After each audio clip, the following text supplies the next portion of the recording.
Hi friends, welcome back to JM ideas. இன்றைக்கி நம்ம சேனலில் ரேபிட் டைம். இந்த வீடியோவில் முயல் குச்சி புண்ணாக்கு சாப்பிடலை அப்படின்னா அதை எப்படி நம்ம சாப்பிட வைக்கலான்றதை பற்றி பார்க்க போகிறோம். பொதுவாக நம்ம முயல்களுக்கு கொடுக்கக்கூடிய அடர் தீவனத்தில் தான் அதுக்கு தேவையான எல்லா சத்துக்களும் அதிகமாக கிடைக்கும். நம்ம என்னதான் பச்சை தீவனம் கொடுத்தாலும் நம்ம அதுக்கு கரெக்டான அளவுக்கு சத்து உள்ள அடர் தீவனம் கொடுத்தால் மட்டும்தான் முயல் நல்லா ஆரோக்கியமாக இருக்கும். ஏற்கனவே நம்ம சேனலில் முயலுக்கு கொடுக்கக்கூடிய பச்சை தீவனம் பற்றி நம்ம டீட்டெயிலாக பார்த்துருக்கோம். என்னென்ன பச்சை தீவனங்கள் நம்ம முயலுக்கு கொடுக்கலாம், எது கொடுத்தா அதுக்கு என்னென்ன பலன் கிடைக்கும் அப்படின்ற வரை நம்ம பார்த்துருக்கோம். சப்போஸ் நீங்கள் என்ன அந்த வீடியோ பார்க்கலன்னா அதுக்கான லிங்க்கை நான் உங்களுக்கு டிஸ்கிரிப்ஷன் பாக்ஸில் கொடுக்குறேன், நீங்கள் போய் பார்த்துக்கோங்க. அடுத்ததாக முயலுக்கு கொடுக்க வேண்டிய ரொம்ப முக்கியமான தீவனம் அடர் தீவனம். நாங்கள் எப்போதும் பார்த்திங்கன்னா எங்கள் ஃபார்மில் முயலுக்கு அடர் தீவனம் நாங்களாக மிக்ஸ் பண்ணி ஒன்று கொடுக்குறத காட்டிலும் குச்சி தீவனம் தான் நாங்கள் யூஸ் பண்ணிகிட்ருக்கோம். நம்ம என்ன தான் நம்ம எல்லா விதமான சத்துக்கள் எல்லாத்தையும் வாங்கி நம்ம முயலுக்கு அடர் தீவனம் மிக்ஸ் பண்ணி நம்ம ரெடி பண்ணாலும் நம்ம குச்சி தீவனம் கொடுக்கையில் பார்த்திங்கன்னா முயலுக்கு அது ஒரு நல்ல ஸ்ட்ரென்த் கிடைக்க தான் செய்யும். அதே சமயத்தில் குச்சி தீவனம் அப்படின்னு நான் மென்ஷன் பண்ணுறது பார்த்திங்கன்னா நல்ல பிராண்டான குச்சி தீவனத்தை தான் நான் இங்கே மென்ஷன் பண்ணுறேன்.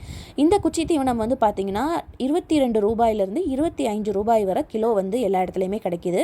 ஒரு சில இடத்துக்கு ஏற்றாப்புல இந்த அமௌண்ட் கொஞ்சம் சேஞ்ச் ஆகும். அதே சமயத்தில் எல்லா ப்ராடக்ட்லேயுமே ஆடுகளுக்குன்னு குச்சி தீவனம் வரும், மாடுகளுக்குன்னு தனியாக குச்சி தீவனம் வரும். நாங்கள் யூஸ் பண்ணுறது பார்த்திங்கன்னா ஆடுகளுக்கான குச்சி தீவனம் தான் யூஸ் பண்ணுறோம். ஒரு சில சமயங்களில் ஆடுகளுக்கான குச்சி தீவனங்கள் கிடைக்கல அப்படின்னா, அதாவது இந்த லாக்டவுன் டேஸில் கொஞ்சம் கிடைக்காம இருந்துச்சு, அந்த மாதிரி சமயங்களில் மாடுகளுக்குன்னு வரக்கூடிய குச்சி தீவனங்களையும் நாங்கள் எங்கள் முயல்களுக்கு வாங்கி யூஸ் பண்ணியிருக்கோம். ரொம்பவே நல்ல ரிசல்ட் இருந்துச்சு. நம்மளே மிக்ஸ் பண்ணி ரெடி பண்ணக்கூடிய அடர் தீவனம் பார்த்திங்கன்னா நம்மளுக்கு காஸ்ட் இதை விட ஒரு 2-3 ரூபா வேணால் நம்மளுக்கு கம்மியாக வரும். ஆனால் நம்ம அந்த ப்ராடக்ட்ஸ்லாம் நம்ம வாங்குறதுக்கான டிரான்ஸ்போர்ட் சார்ஜ் இது எல்லாத்தையும் நம்ம கணக்கு பண்ணோம் அப்படின்னா நம்மளுக்கு ஓரளவுக்கு இதே காஸ்ட் வந்துடும். ஆனால் இது பார்த்திங்கன்னா குச்சி தீவனம் நம்மளுக்கு நல்ல ஒரு ரிசல்ட் கிடைக்கும். முயலோட ஹெல்த் ரொம்ப சூப்பராக இருக்கிறத நம்மளால் பார்க்க முடியும்.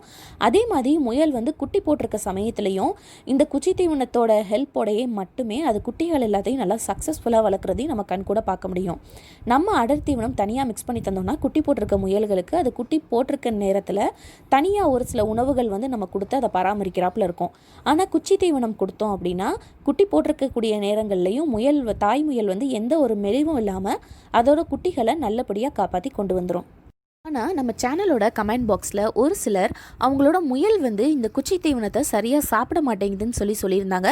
ஸோ இதை நம்ம எப்படி ஓவர்டேக் பண்ணலாம் அப்படின்றத நம்ம இந்த வீடியோவில் பார்க்க போகிறோம்.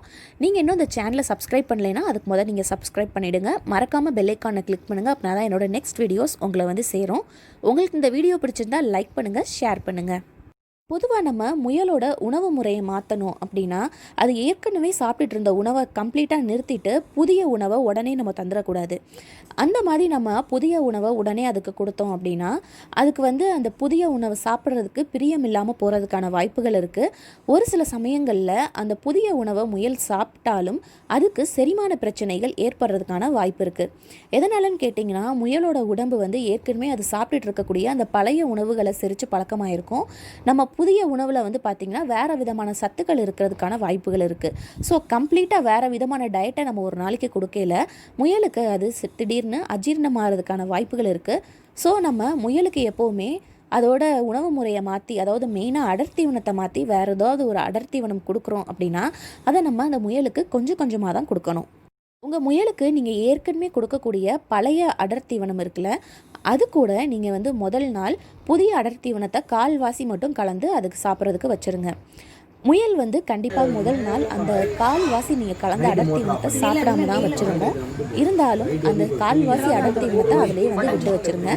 கொஞ்சம் நேரம் கழித்து அதுக்கு பசிச்சது அப்படின்னா அதையும் சாப்பிட்றோம். சப்போஸ் மறுநாள் அந்த கால்வாசி நீங்கள் சேர்த்துருக்கக்கூடிய புது அடர் தீவனத்தை சாப்பிடாமையே வச்சுருந்துச்சு அப்படின்னா அதை கம்ப்ளீட்டாக சாப்பிட்ற வரை நீங்கள் அடுத்து வேறு அடர் தீவனம் அதுக்கு கொடுக்காதீங்க. ஸோ நீங்கள் ஃபர்ஸ்ட் டைம் அதுக்கு வச்ச அந்த பழைய அடர் தீவனத்தையும் புதிய அடர் தீவனம் கால்வாசியும் சேர்த்து அதை கம்ப்ளீட்டாக சாப்பிட்றோம். அதுக்கு அடுத்து நீங்கள் திரும்ப அதுக்கு அடர் தீவனம் வைக்கையில் நீங்கள் எப்போதும் வைக்கக்கூடிய பழைய அடர் தீவனத்தை பாதியும் புதிய அடர் தீவனத்தை பாதி அளவுக்கும் கலந்து வைக்கலாம்.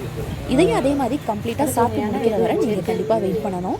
அடுத்ததாக 3வது நாள் நீங்கள் எப்போதும் வைக்கக்கூடிய அடர் தீவனத்தை கால்வாசியும் அது இப்போ புதுசாக சாப்பிட்றதுக்கு நீங்கள் கொடுக்கக்கூடிய அடர் தீவனத்தை முக்கால்வாசியும் கலந்து வைக்கணும்.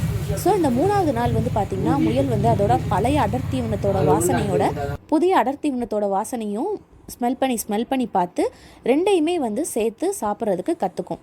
அடுத்ததாக இது ஃபுல்லாக கம்ப்ளீட்டாக சாப்பிட்டதுக்கப்புறம் மறுநாள்லேருந்து நம்ம வந்து புதுசாக நம்ம அதுக்கு கொடுக்கணும்னு நினைக்கக்கூடிய அடர்த்தீவனத்தை கம்ப்ளீட்டாக ஃபுல்லாக வச்சிடலாம்.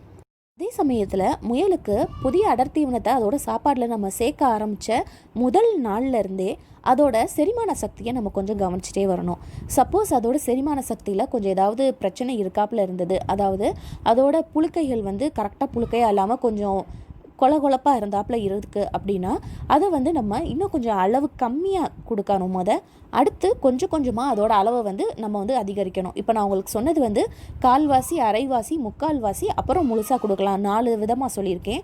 சப்போஸ் உங்களோட முயலுக்கு வந்து அது கொஞ்சம் செரிக்காமல் இருக்குது, அதோட டைஜஷனில் கொஞ்சம் ப்ராப்ளம் வருது கால்வாசி கலந்தா அப்படின்னா நீங்கள் வந்து அந்த கால்வாசிக்கும் கம்மியாக முதல் நாள், அடுத்து அந்த கால்வாசி அளவுக்கு 2வது நாள், நான் இப்போ 4 பங்காக சொன்னதை நீங்கள் வந்து 8 பங்காக மாற்றி கொஞ்சம் கொஞ்சமாக உங்கள் முயலோட பழைய தீவனத்தோடு சேர்த்து இந்த புதிய அடர் தீவனத்தை சேர்த்து கொடுத்தீங்கன்னா அது அதோட செரிமானத்துக்கும் பழகிரும். ஒருவேளை உங்கள் முயல் சரியாக குச்சி தீவனம் சாப்பிட்லனா இப்போ நான் சொன்ன மெத்தட் படி அதுக்கு குச்சி தீவனத்தை கொஞ்சம் கொஞ்சமாக கொடுத்து பாருங்கள். இந்த மெத்தட் உங்களுக்கு ரொம்பவே எஃபெக்டிவாக இருக்கும். அதே மாதிரி குச்சி தீவனம் சாப்பிட்டதுக்கப்புறம் உங்களோட முயலோட ஹெல்த்தும் வந்து நல்லா ஆரோக்கியமாக இருக்கும். மறக்காமல் ரிசல்ட் எனக்கு கமெண்ட் பாக்ஸில் போடுங்க. இது சம்மந்தமாக உங்களுக்கு வேறு ஏதாவது டவுட்ஸ் இருந்துச்சு அப்படின்னா நீங்கள் தாராளமாக அதையும் எனக்கு கமெண்ட் பாக்ஸில் போடலாம். மீண்டும் ஒரு நல்ல பதிவோடு நான் உங்களை சந்திக்கிறேன். நன்றி.